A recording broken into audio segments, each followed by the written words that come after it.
Quelles sont les réactions israéliennes connues aujourd'hui?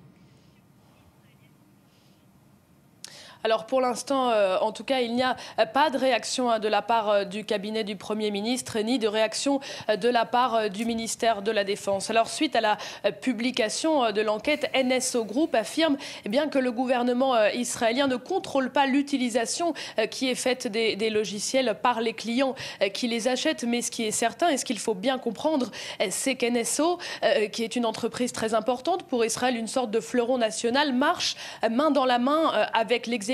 Il faut savoir qu'NSO ne peut pas vendre à l'étranger des produits, des logiciels sans obtenir l'aval du ministère de la Défense, puisque c'est le ministère de la Défense israélien qui accorde des licences d'exportation indispensables pour vendre ces produits. Donc pour nombre d'analystes en Israël aujourd'hui, il est tout simplement impossible que les membres du gouvernement, à l'époque les membres du gouvernement Netanyahou, n'aient pas su que NSO mettait à disposition sa technologie à plus d'une dizaine de gouvernements étrangers. D'ailleurs, il y a quelque chose qui est assez intéressant que l'on voit dans l'enquête menée par le consortium de journalistes, c'est que le gouvernement israélien a demandé à NSO de suivre certaines limites, notamment de faire en sorte que le logiciel ne puisse pas, n'espionne pas des numéros israéliens, américains ou russes, ce qui montre qu'NSO Group et ses produits sont un outil dont se sert la diplomatie israélienne. Au vu de ces derniers éléments fournis, le gouvernement israélien va sûrement devoir s'expliquer. Le cas de l'Arabie saoudite est particulièrement intéressant, Gwendoline.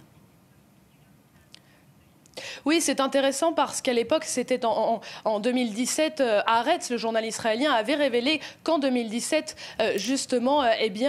NSO avait vendu Pegasus à l'Arabie saoudite. C'était juste avant que le prince Mohammed Ben Salman commence sa purge, on s'en souvient, de mettre aux arrêts plusieurs centaines de ses opposants. Ensuite, il y a eu le meurtre du journaliste et opposant Jamal Khashoggi en 2018. À ce moment-là, NSO a mis un terme à son contrat avec l'Arabie saoudite.